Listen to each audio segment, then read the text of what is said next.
Hi, hello. This is LS540, and today I would like to explore something that I think it is important to understand the diversity in the community. And I think in the last video lecture that I did, I mentioned that it is important that we know the community that we are serving. And one of the tools that we use to know the community that surrounds our library is to do a community analysis and needs assessment. So let me check. Let's go to the document that it is in your D12 site by IFLA. Let me see the title of the document. So you can go there. It's Multicultural Communities Guidelines for Library Service. And I think it is a very important document and one that can serve us as a guide to developing services and developing collections for diversity, for multicultural communities. Okay, so let me go here to page number 8 when they talk about community analysis and needs assessment. And I think it's very important. And then I'm going to tie that with a video, with a PowerPoint that I prepared to discuss the idea of community analysis. Okay, here in page number 8, they say meeting the needs of the user. And 3.1, it says analysis needs within the community. And it says here a multicultural library services should be based upon knowledge of the culturally diverse communities they serve and their needs. So, if we're going to offer services and collections to our community, those services and collections or resources or sources must be based on what we know about the community. Okay, such data will ensure that services are not developed and provided based upon assumptions or best intentions. These data are obtained by conducting community analysis and needs assessment. In other words, we may have the best intentions, but if we don't know the community, how are we going to develop services and how are we going to manage our collections, our library collection, to serve our multicultural or diverse community. So it is very important that we have data on our community, that we know the community. As you know, in this class, I have asked you to do what I call scans, and you have to do one on your community.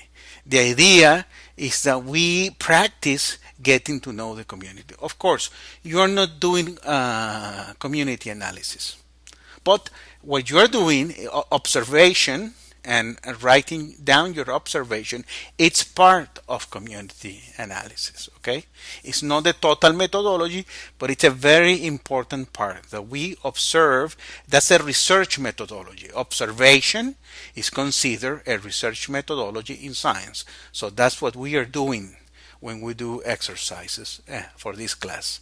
So here they define community analysis as the process of identifying characteristics of the user community. Okay? Both users and non-users. And this is very important because remember something, we may have people who visit the library all the time. These are our users. However, every member of the community, from the child to the person with the most advanced age, every person is a potential user of our community. So when we do community analysis, we don't only analyze those who are those who visit the library constantly. No, we also have to know who is outside and of our library, who doesn't come to our library. So we have to analyze them and get to know them so we can offer service to them so they can come to the library. Every member of the community is a potential user of the library. Okay? So when we do community analysis, we identify the characteristics of the community and the users and the potential users. Okay, and assessing their needs of library and information services. So here we have two ideas: identifying the characteristics of our community, and then assessing their needs and library of library and information services. Why? Because we want to provide services, and we want to provide resources to our community. Okay, and we'll see in my presentation that it gets very complicated. The more heterogeneous, the more diverse a community is, then the more troublesome becomes for the library to offer those services and those resources. However, and I think this is what my main point, and I always repeat this: don't see this as a difficulty. It is a difficulty, but don't see it as a limitation. See it as an opportunity to serve the community. Okay? Needs assessment, the process of studying the information required and used by the community, and its availability for both users and non-users. In my opinion, I don't make a distinction between users and non-users. I believe that everyone in the community is a potential user. So when we do community analysis and when we do needs assessment, we think about the whole community, because the whole community are either users or potential users. I don't believe in the word non-users, because that means that they will never come to the library, and that's not what we are trying to do. What we're trying to do is the library, is to make the library the hub of the community. I think the library has to become the center, the hub of the community, the civic center of the community. Okay, that's, at least this is my idea of what the library has to be. It's not only a place to come and read books, or check your email, or check out a movie, a video, or a DVD. No, it is a place where you go and you meet your other members of the community. It is a place where you go and have and share a movie, or share a conversation, or share a game. It is a place where you meet other members of the community, and all together do civic things. We share values, we share conversation, we share interests. We may have a appreciation music class, or we can have a reading club, or we can have a game club, etc. So the library has to become, again, the hub of the community. Okay, and what is the purpose of a community analysis? Well, the purpose is to learn what the community thinks about the library and its services, to identify gaps that may exist between the current services and the needs of the community, and to provide information to effectively plan services in the short and the long term, and plan services, and also to manage the collection. Okay, I think it's very important. It's not only about services that we provide to the community, it's about resources and collections that we have within our library. Okay, community analysis and need assessments are the key aspects in the planning process. Why? Well, because if we don't have the information, if we don't have the knowledge, how can we plan? If we don't know who we are serving, how can we plan? So at the heart of any program, or any planning, any planning for the near future, or for the future, or for the mission of the library, in verbalizing the mission and the vision of the library, have to be a community analysis. We need data, we need facts about who are our users. Okay, so we have community analysis, and that is data and information to be gathered about our community.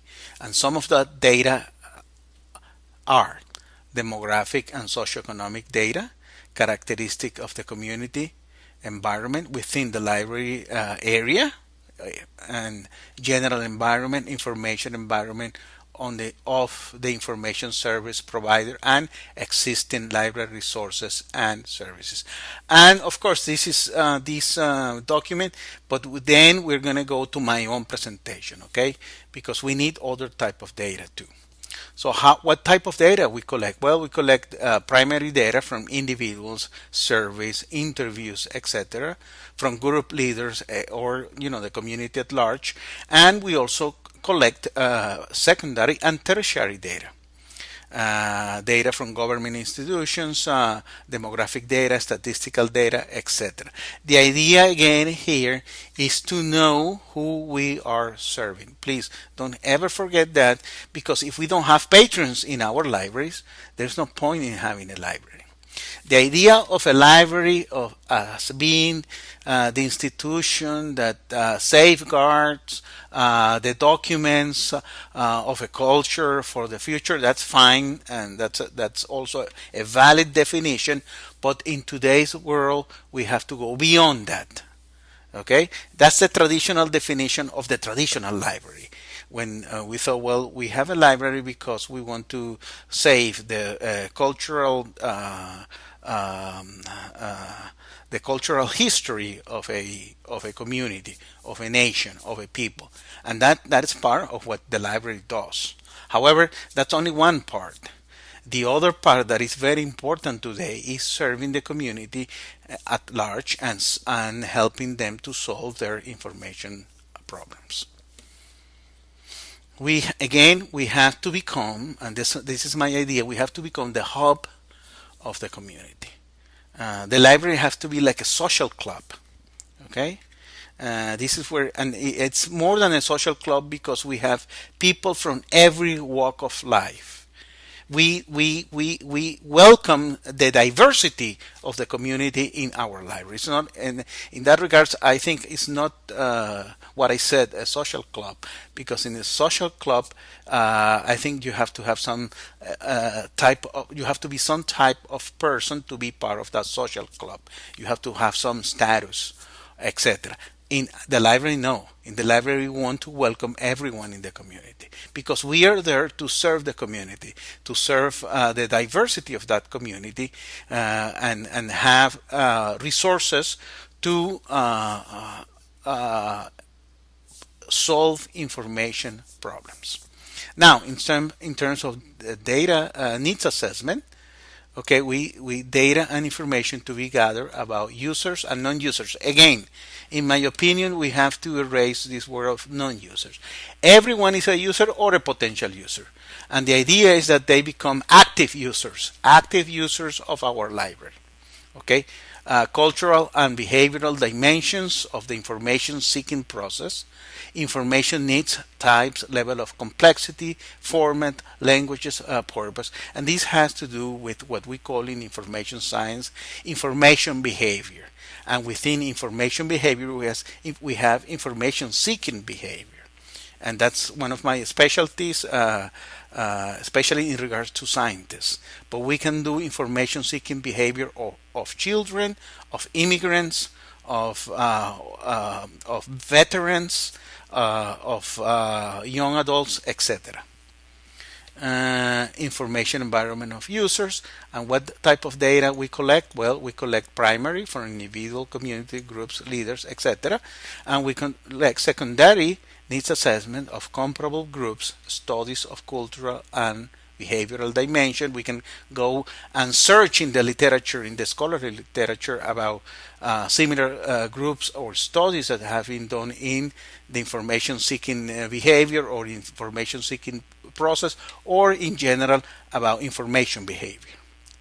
Information behavior has I think two sides. One is the information seeking behavior, and the other is the other side of the coin. One is how you look for information, and the other side of the coin is how do you disseminate information. Okay, so information behavior is about seeking information and disseminating information. In the case of the library, we want to know how people search for information, so we can have services to to provide that information to our users. And not every member of society or every member of the community search information the same way. No. And that has to do with diversity too. There are some variables that make people search one way or the other. For example, education. Uh, uh, Depending on the type of education that you have, you may search for information one way or the other. Age. I talk to my children, and they when I ask them to search for information because I want to observe how they use the internet, and they do it differently than what I think is the right way, or what I teach. For example, when I teach information searching for information online, LS574, I teach it one way because I think that's a professional way to do it. But when I talk to my children, they do it differently. They take a different avenues sometimes to get to the same place. So information seeking behavior is very important because each group has a different way to search for information, to obtain for information. I want to do a research on information seeking behavior of immigrants, for example, and compare Latino immigrants with Asian or Chinese immigrants. It is an example. I'm just thinking about it because I know the way they get information is totally different than somebody who is a U.S. citizen, for example. Latinos, of course, I'm part of the Latino community. I'm a Latino, so what I have seen, what I have witnessed, what I have observed is that they get their information from friends and friends of friends. So they don't go to the library as much as other people may go. But this is only an observation. I don't have any data, hard data that I could, because it's a research that I want to do. I'm sure there are some research about it, and so I have to do a lead review first, see what has been published, and then collect primary data, okay, by either interview, survey, observation, etc. So that's one study that I want to do in terms of information seeking behavior of immigrants, and maybe do the same thing with another immigrants from Asia, for example, Chinese or Japanese or Vietnamese, or from Europe, Eastern Europe immigrants, information seeking behavior. So in terms of diversity, people search or seek information differently. Not only has to do with cultural or ethnic background, but it has to do with age, it has to do with gender, it has to do with education. So this is another aspect, or a different aspect on diversity. How diverse is the information seeking patterns of immigrants? It is, by the way, I'm just giving one example, okay? But we have to take that into consideration to do a needs assessment. Now let's go to my lecture, to my PowerPoint, so I can complement what I have been discussing out of this document by IFLA. This document is in your D2L site, so you can go and read it yourself, okay? But I think it's a good document. I may not agree with everything, and some things I would have changed, but anyway, it's a good document to explore, and I think I will use it in the class. Okay, so we're going to talk today about community analysis, or we have been talking today about community analysis and needs assessment. By the way, I have to control myself because I could be talking for hours about this, so I need to time myself. Okay, we have this come from Disher. By the way, this is I think Disher is the textbook that I use when I teach 501, which is collection management. And it is very interesting. This figure, I think, it shows what I'm talking about. Here we have the patron, the community that surrounds the library. Let's think about this space here. Even though it may not be a physical space, it doesn't matter if it's physical or not. But let's think about this space here as the library. Okay, this is the library here, and the community. It's the outer circle that surrounds the library, and of course that library here, the inner circle here, serve this outside circle, and what it says patron community. And for this class, let's think about the diversity.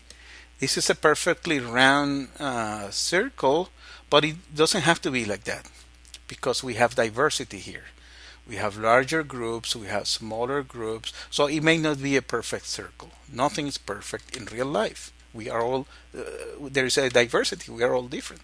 So the community surrounds the library, and what we have to do in order to plan, in order to have a mission, in order to have a vision, in order to make a plan for the future, it's we have to what we must do is to know our community. We have to know who is in the community. And again, and this is very important, and many mistakes are done because we only take data from active users. So if we only know who our active users are, we are missing probably the majority of the members of the community. So we cannot collect data only inside of the library. Let's say we interview library users that go to our library, or we survey them. Well, that's fine, and that's important to have that data because we don't want to lose our active users. We want to keep them happy. So we have to know who our active users are. And we should do that. We should collect that data so we can know who they are. But in addition to that, we also must know who our potential users are. And the potential users, we will not reach them, and we will not gather data about them if we only interview and survey those who come into the library. We have to go outside the library in order to gather data on potential users. Okay, and many studies that I have seen on, especially on community analysis for collection development, they make the mistake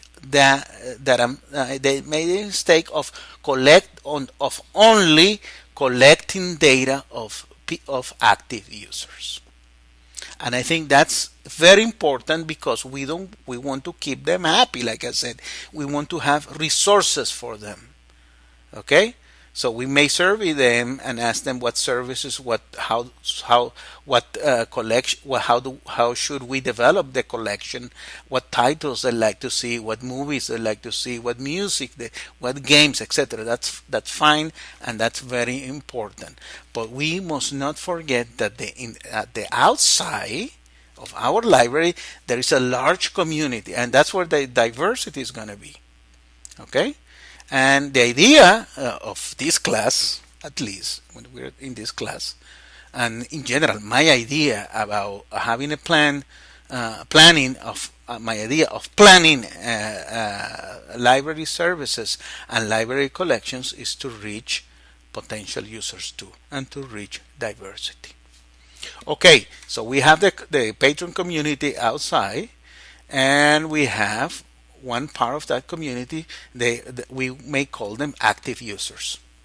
Okay, and the other part we may call it passive users or potential users.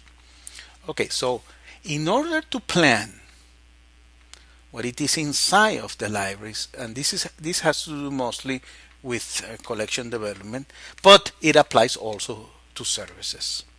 we must know the community. And one way to know our community is not the only way, is by community analysis. And with community analysis, you have several, it's a group of methods of gathering data.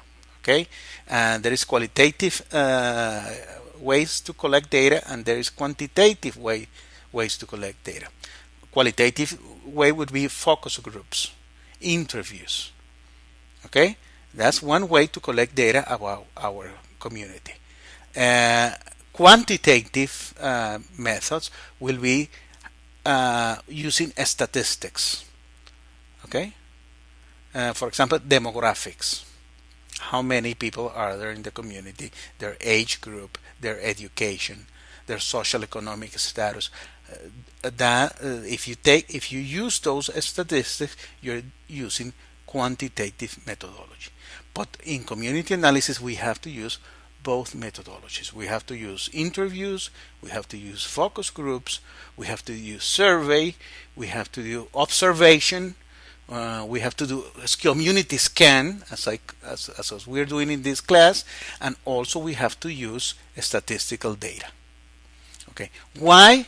Because knowing our community is one of the inputs. There are other inputs such as professional opinions, and the budget is an input, etc. But knowing our community is very important, because that way we can decide what services we will provide and how are we going to develop the collection. Okay? And knowing the community will be one of the main variables in selection policies, selection, acquisition, within evaluation, and I will add here services. Let me add it here, text box. Okay, I'm going to add here planning and services. Okay, I'm going to put it right here, and let me make it bigger, and so on. Okay, so here. Okay, what are we going to do planning for and services for? Well, we're going to do planning and offering services to the community, and planning and services to the community.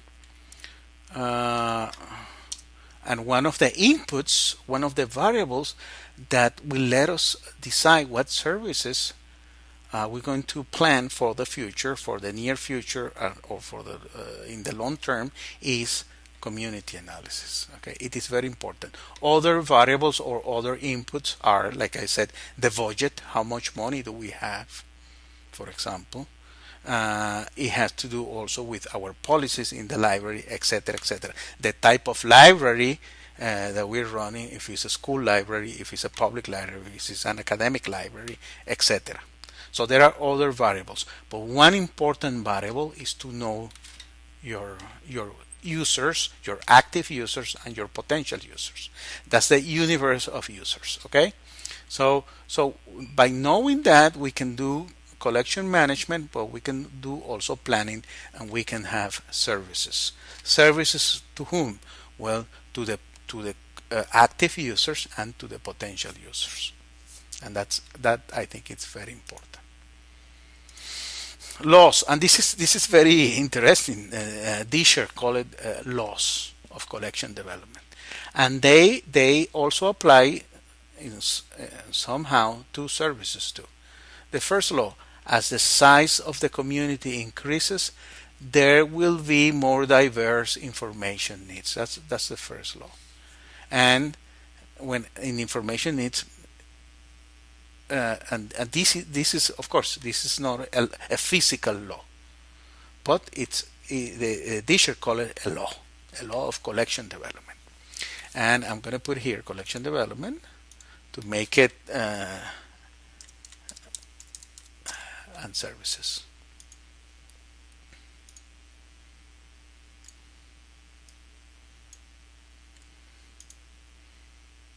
Okay.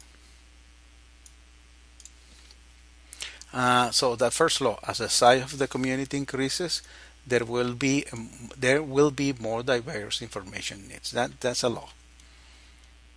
Second law, as the individual needs are more diverse, the need for cooperative programs with other libraries increases. And this is also true because with diversity, we need more resources, we need more services, we need more resources, and we don't have enough funding. Therefore, one way to address this problem of lack of funding, lack of space, or lack of staff is to work in cooperation with other libraries. Okay? And this is the last law here. It is impossible to satisfy the information needs of the community.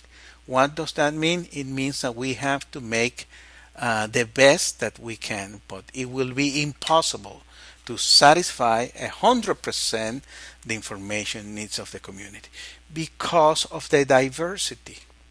For example, and I'm not in general, when I visit a public library in here in Pennsylvania, I never find what I'm looking for.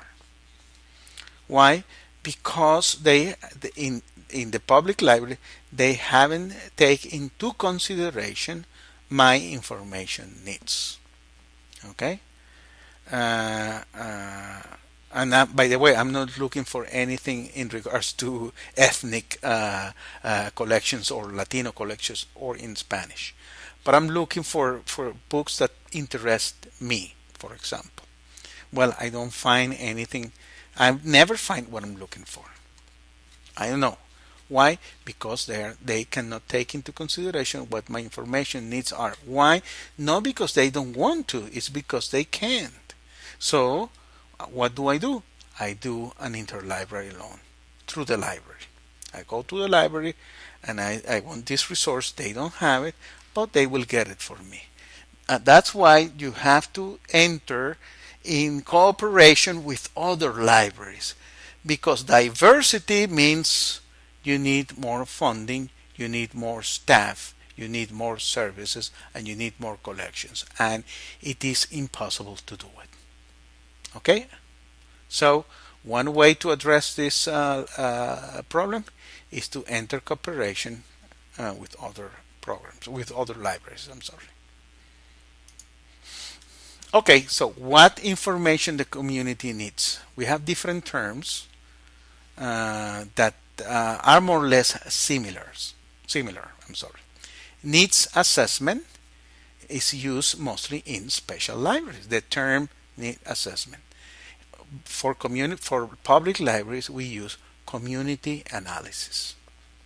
For research projects, they use user studies. That sounds more scholarly. And for other terms, an alternative term, and it's called market analysis. Okay, so they are more or less similar.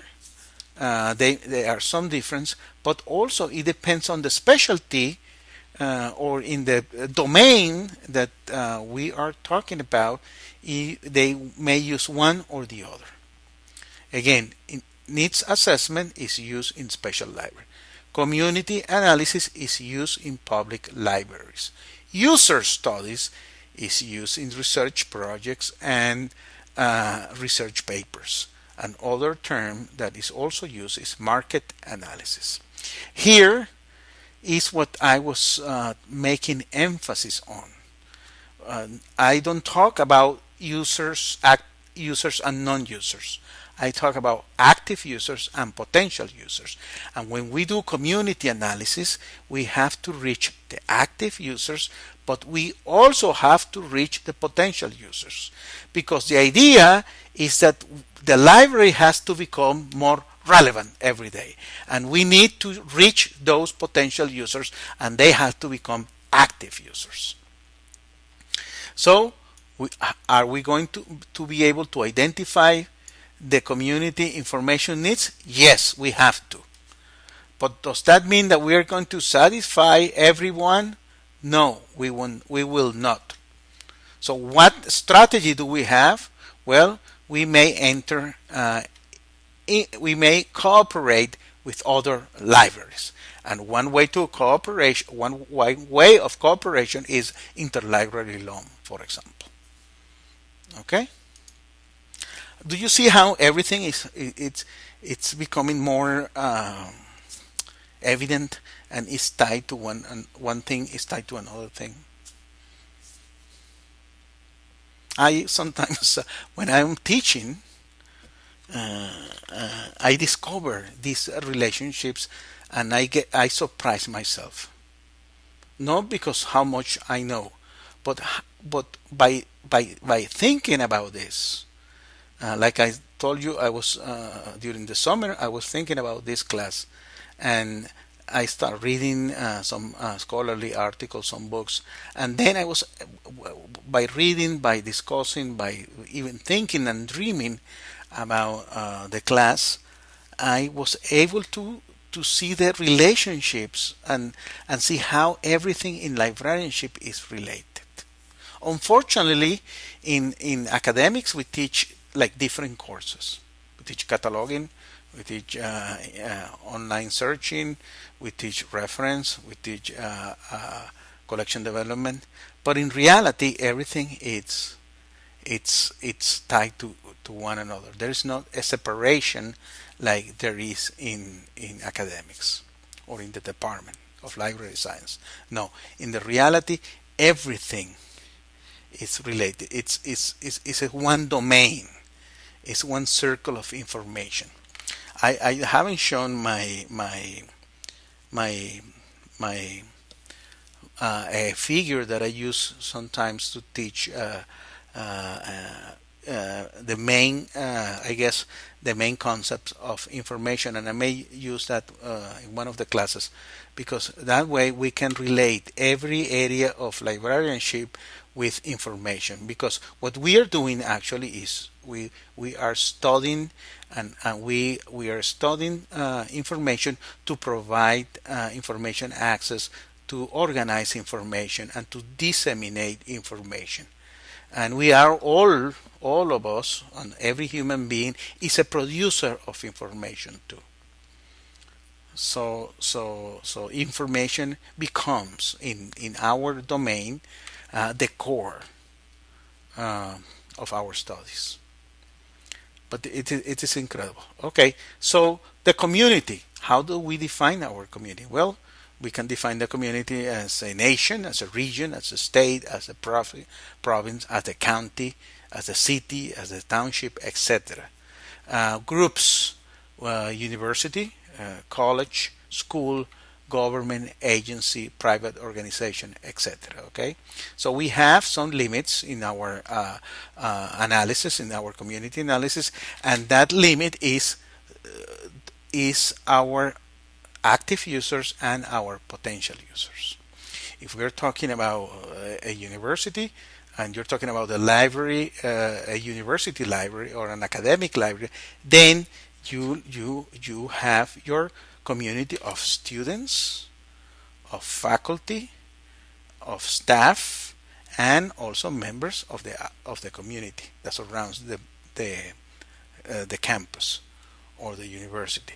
If we're talking about the public library, we're talking about everybody that surrounds your library, and the limit is given by if you're a city or if you're a town, etc., etc.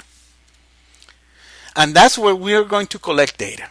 We're not going to collect data in another nation, or even in another county, or even in another town. If we're talking about a public library, well, our data has to be collected in our town. If we're talking about a school library, we have to collect data in our school. Some data that we can collect. Well, historical data. That of course, historical research, historical analysis. It is qualitative analysis, but it may be also quantitative if we are going to get some statistical data on historical facts. But it's very important to have a historical sense of our town. Then we do a neighborhood immersion, and the neighborhood immersion is actually what you're doing. It's what I call the scan homework.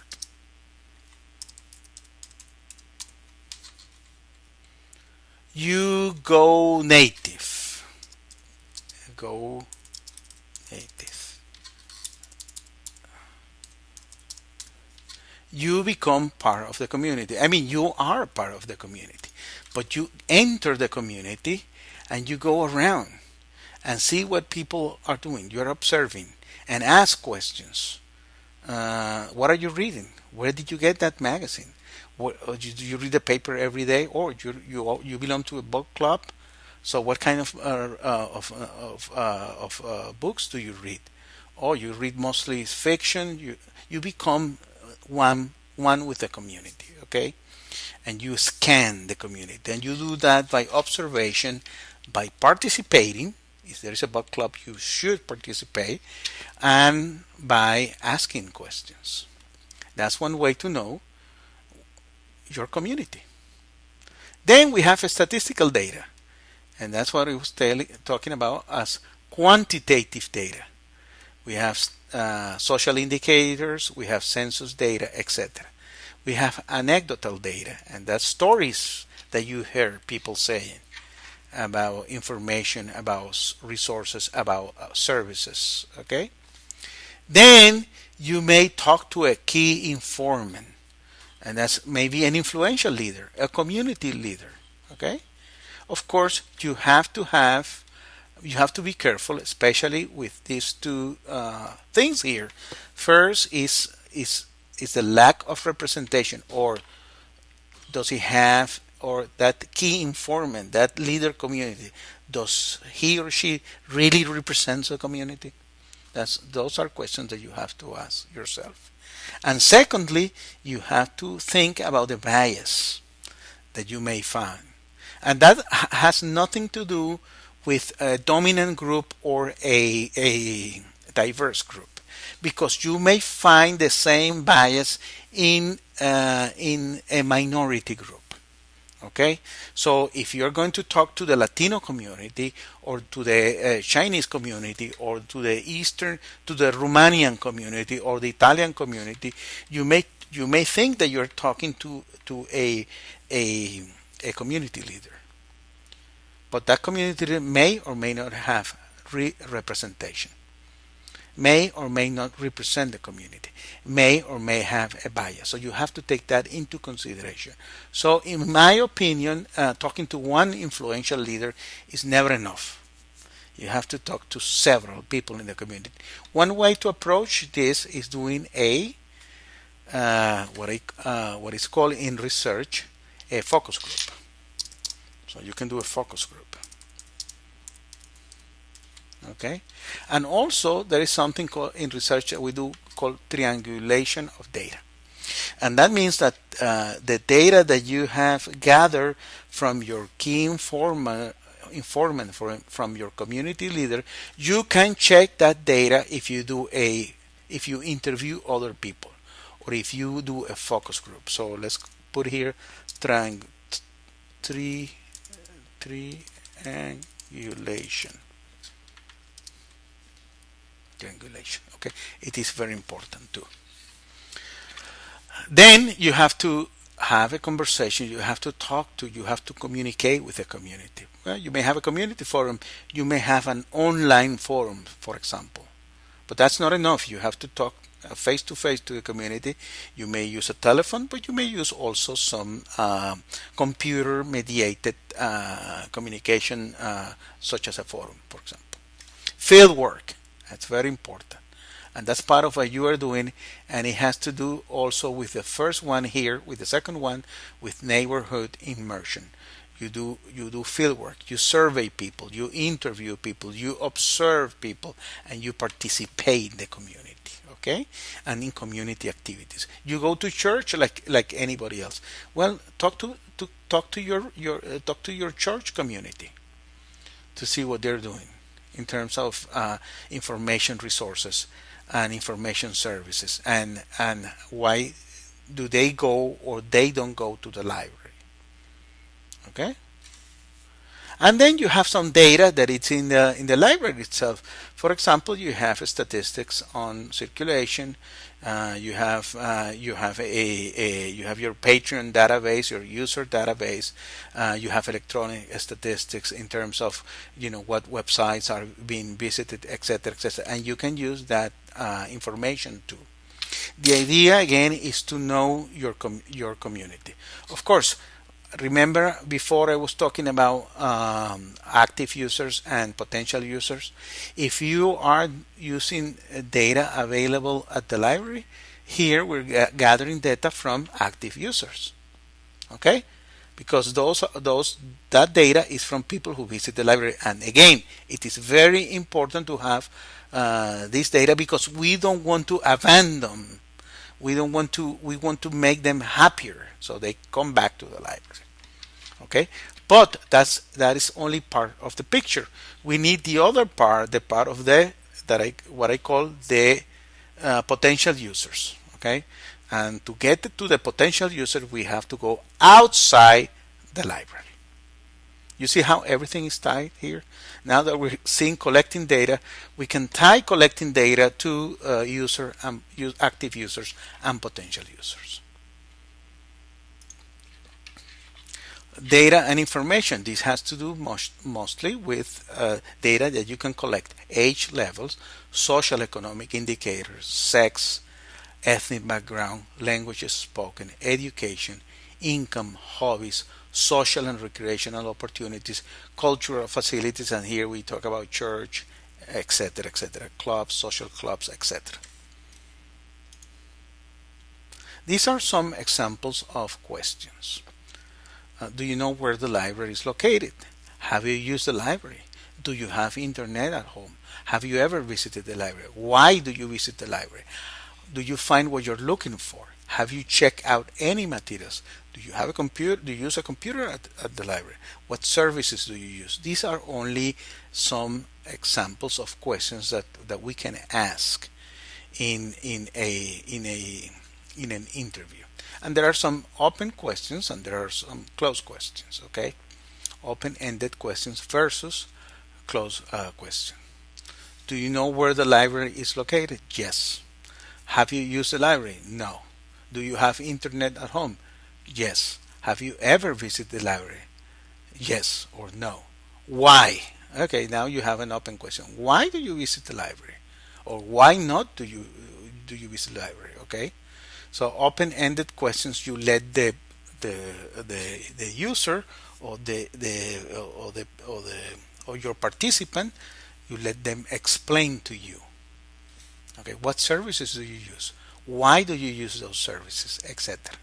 So you may have, if you're doing a survey, you may use